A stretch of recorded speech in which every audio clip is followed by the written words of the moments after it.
Okay, Mr. Afeyan or Professor Afeyan, or if I may say Nubар, because we know each other for many, many years, and we know each other as friends. I'm happy that we're having this discussion, but I'm also sorry that you couldn't make and coming to Dilijan to be present personally at the third Armenian Summit of Minds. But I hope that you'll be able to come next year, the one that we are doing in September, together with the StarMuz, so a big festival of science, technology, astronomy, music, and I'm looking forward to have you as one of our main speakers. So in the meantime, I represent the audience that is at the Summit of Minds. I would like very much to hear from you your opinion on several subjects, and one of them is the role of innovation. I think there is a simple answer to that. I think one could answer it's great, but the times have changed. If in the history of science technology we had industrial revolutions, then for a long period of time people were getting the benefits of those revolutions. The way I see it now, and if you agree with me, the revolution is happening sort of every day. It's not just one fourth or fifth industrial revolution, and we'll have a long period of time just getting the results of the fruits of this revolution. But the core of all of this is innovation. And I would like to hear from you how this innovation have been transforming the world, and how the innovation itself has been transformed itself. Because innovation today, innovation even 10 years ago or 20 years ago are different. Please, Nubар. Well, first of all, thank you, Mr. President, for inviting me. I am sorry I'm not there in person, and I hope that with adequate planning next year I can be there in person, because I like to be in Dilijan, I like to be in Armenia, and I like to share thoughts with colleagues. So all of the things that you're doing today is quite relevant to my sphere. As to your observations about innovation and its role, I mean, certainly with the basic definition of innovation being kind of an improvement of a process or a thing that has some usefulness to somebody who consumes it, it's been around for a long time, and it's kind of the underlying driver of progress. You can have innovative thoughts, you can have innovative business models, you can have innovative technologies, and I'd say that it's part of the human condition that we innovate, we improve. But I think that more and more, as you said, innovation has become a commodity, because there's a baseline level of innovation that we expect that happens, and it happens from everywhere and anywhere, and it's less a source of advantage, and it's less something that kind of people are marveling about. And what is now changing is that what we really need against this baseline of innovation are breakthrough innovations, things that truly change the arc of possibility in a particular area, and those are by their very nature seemingly unpredictable and kind of random. And I one of the things that we've learned in our experience, and I think others are beginning to figure out, is that it doesn't have to be. Because if you're really trying to think about breakthrough innovations, you really need to think future backwards, not present forward. And let me explain what I mean. Innovation, I would contend, basically happens almost exclusively in adjacencies. So if you draw a circle around what is known or what is existing in an area, and then inside the circle, let's say, is everything that's known and already has been made, then just outside that circle is a zone in every which direction that could represent the next thing in that particular field. Now, new knowledge, new technologies, new products.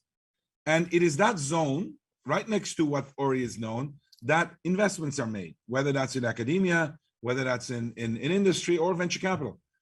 And the way that occurs, and this is really pervasive, is that the people who make the investments ask experts in that field, what they think about what's being proposed.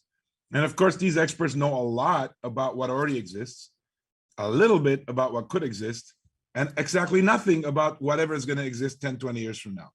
And so those experts basically create a bias towards things that are adjacent, because that's their area of expertise. That's where money goes. That's a safer bet for the incumbents to make. If you're a Nobel Prize winning scientist, you're going to want to continue to cultivate the area that you've created. Or if you're a Google or Amazon, you're going to want to expand your sphere of dominance. And so that's just to think about, that's the area of adjacency. Now the question is, can you innovate beyond adjacencies, and how? And for that, you need to really just escape that kind of gravity, that dogmatic thinking that the only thing worth working on is something that other people can tell you is a good idea. And how do you do that? And we've spent in my own company quite 21 years basically trying to do that. And we think that can be done systematically to produce breakthrough after breakthrough. Not that all these breakthroughs become commercially successful, because there's a lot of execution, there's a lot of kind of changes of supply chains that have to happen for some breakthroughs to work.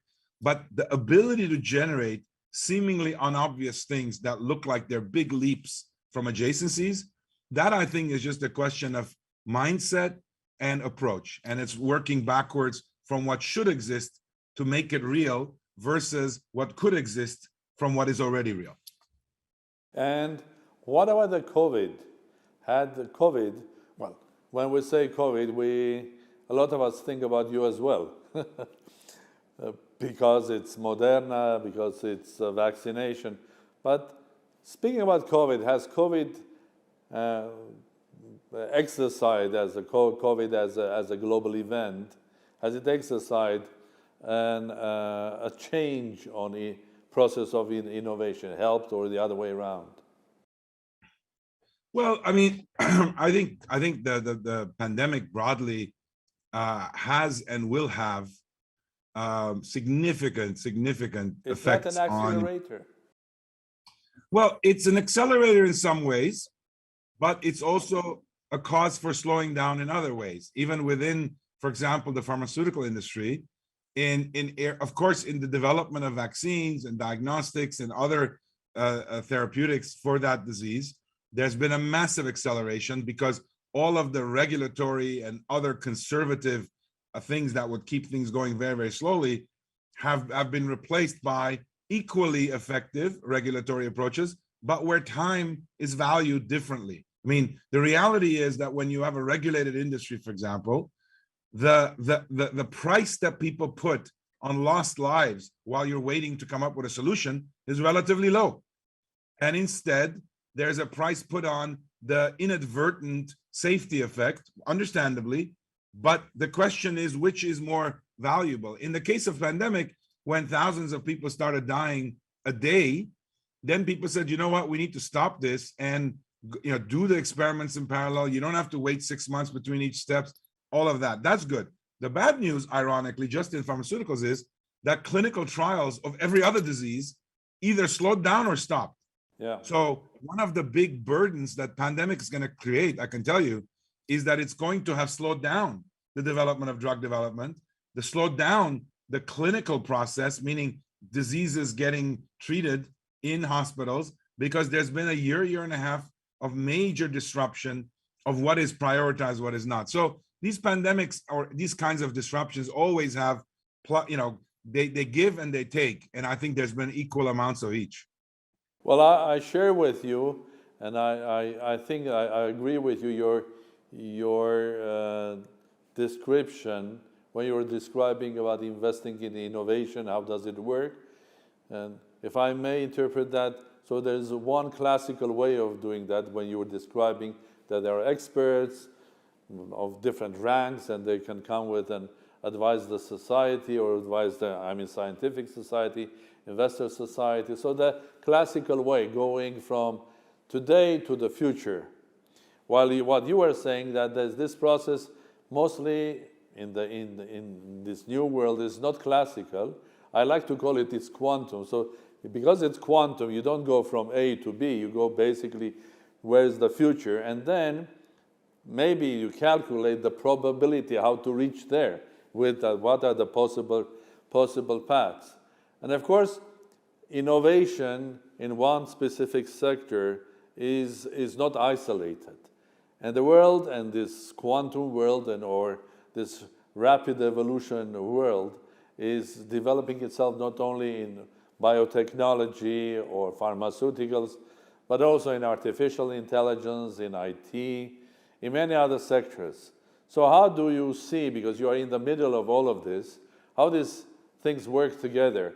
What's the influence of other sectors of development or other innovations on your sector, which is the biotechnology and pharmaceutical?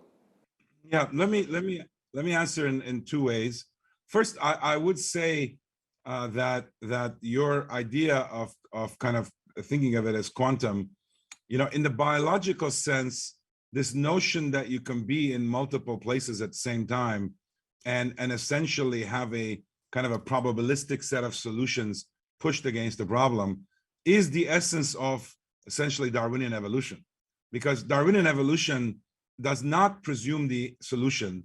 It basically creates a diversity of solutions against any given problem, meaning any survival challenge. Yeah. And whatever solution survives is the solution, and you can't know which one it is a priori. So there's this diversification-based, multiple end states-based way to make progress. And in fact, the reason that's important to us is that our entire Flagship's entire innovation methodology, which we described very recently in a Harvard Business Review article on the topic of innovation, it's called Emergent Discovery is what we call it, is all based on this notion that you have to create multiple solutions, multiple possible states, and then let them compete for which one ends up being the optimal one. And that is a way to make much more rapid progress than one solution at a time, kind of the human-centric, design-oriented, kind of, in the world we live in, humans have become kind of the supreme drivers of the answer, and goal-based design is kind of a valued thing. Nature laughs at goal-based design because the goal keeps shifting. So how could you possibly do goal-based design? So I'd say that is an important shift that's beginning to happen. And of course, related to that is, to answer your question, for example, one of the big technological advances, which is not a breakthrough today, it's one that's been happening for a while, is in fact artificial intelligence and machine learning, which has become more accessible, more affordable, and more powerful than it had been in the past decades. And as a result, it is beginning to disrupt and enable this process. Because if you can calculate 1 million chess moves at once, as opposed to 100 at a time, or you could calculate 15 moves ahead, because of your ability to create models to do this and simplify the search space, you can equally calculate all the different states a string of amino acids could take when it folds into a protein, which means that instead of trying to figure out purely quantum mechanically exactly how all the forces work, you just create all the possible alternatives and let them compete for a objective function. That is a major interface between fields that's totally transforming what we can do. And there's many more examples like that. Well, what you are saying is quite encouraging for me as well.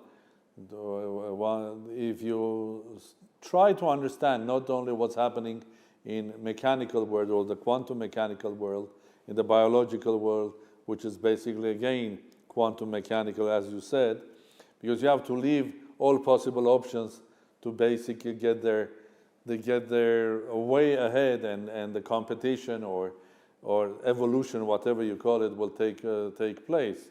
In fact, I think we should have learned that before, because the best way of calculation, even in IT or computer science, is parallel processing rather than having one and after another, the one that humans have behaved.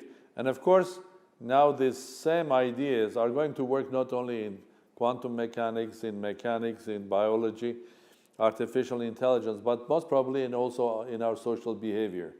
We have to become too big, and with that, on this small planet, we're becoming more natural. So Darwin's theory will start working much more heavier.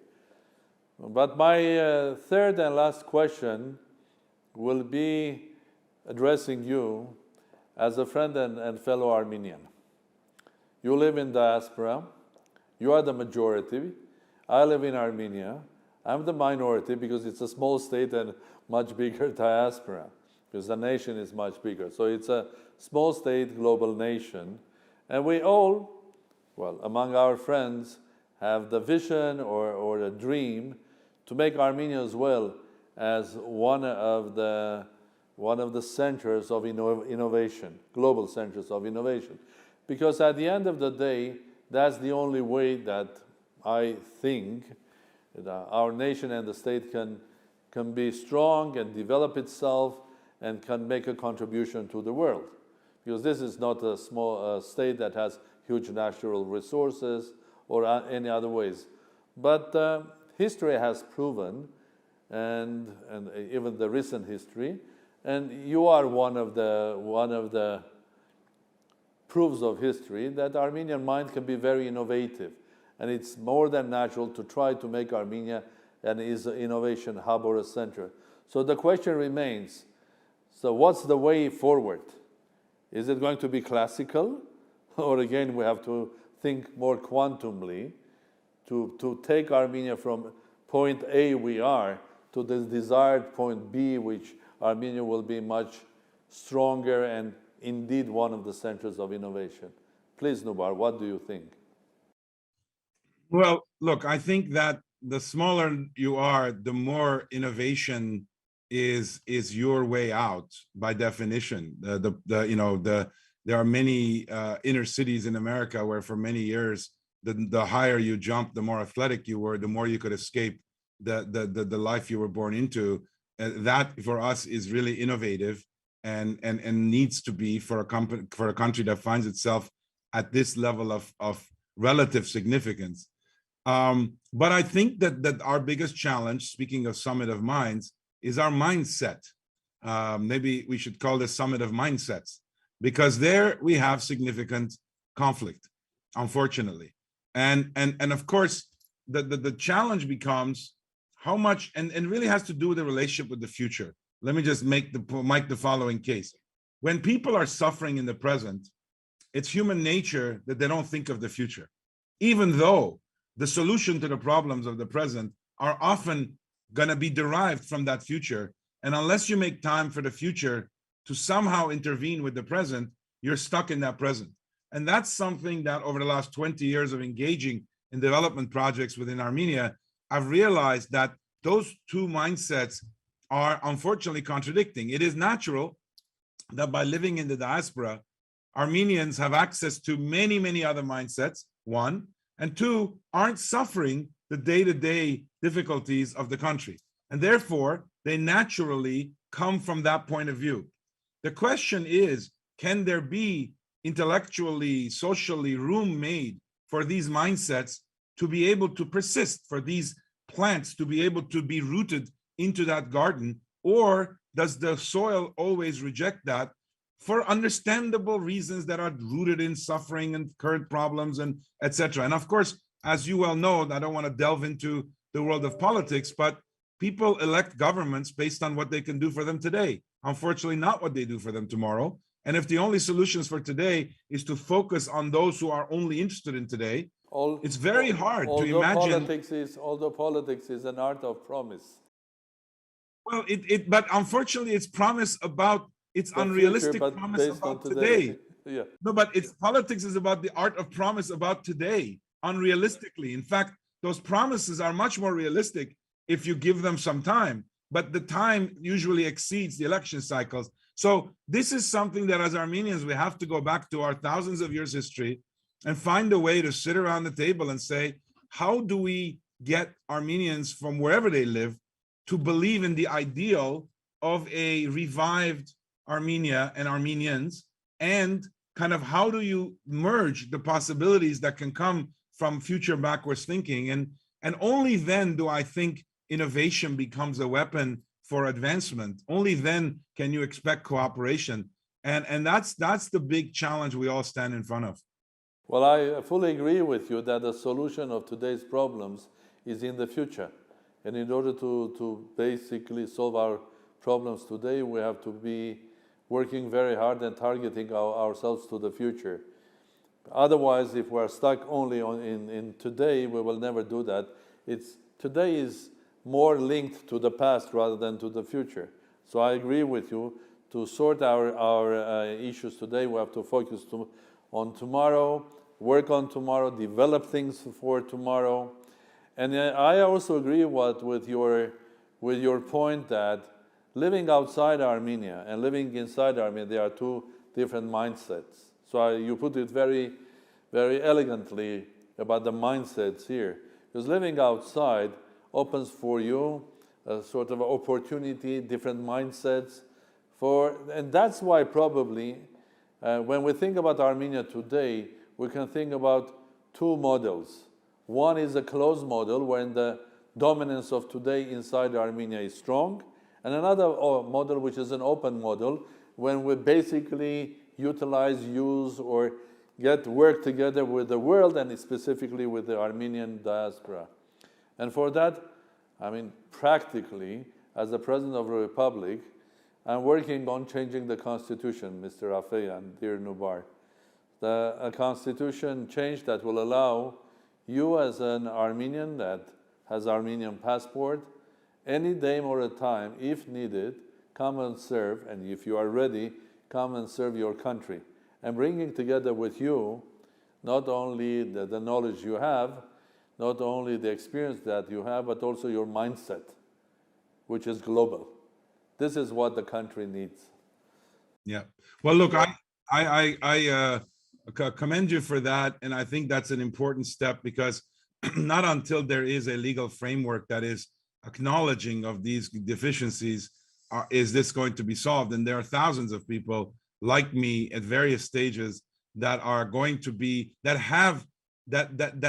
are from the same kind of idealistic mindset of wanting a better Armenian state, but are somewhat limited to what they can do. Let me just say one quick thing because I know we're out of time. Yes, please. You know, a lot of this has also to do, and to especially my Armenian colleagues, a lot of this has to do with belief. You know, one of the things I tell people is that major progress is an act, first and foremost, of leaps of faith. And leaps of faith are based on the belief that when you land in that leap, you are in a better place. And that belief, that leap of faith, is fueled by a human capacity to imagine and to believe in what you imagine. If you cannot believe in what you imagine, one, you're in a depressed state, and two, you can't progress. And so one of the interesting things is for a country that is deeply rooted historically in faith, which is itself a religious act, an act of believing in a future, a promise of a future, we have to find it within our history, within our culture, to be able to believe again in a better future. And because that's my biggest worry, is that we have lost our belief in our ability to be in a better place. And without that, imagination shuts down, ability to leap shuts down, and you do incremental things and you stay exactly where you are.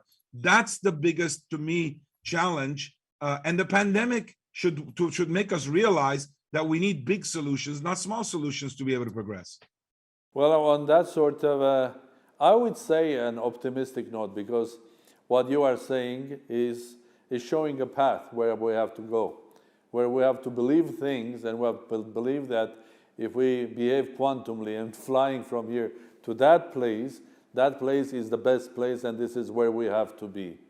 And we have that capacity. So on that optimistic note, I would like to thank you again, Nubbar, Professor Afeyan, and I wish you all the success, because your success, especially in what you are doing, especially in healthcare and pharmaceutical, today has become the success of not only yours, but also the whole world, and also Armenia as well. Thank you, Nubbar. Thank you very much for having me.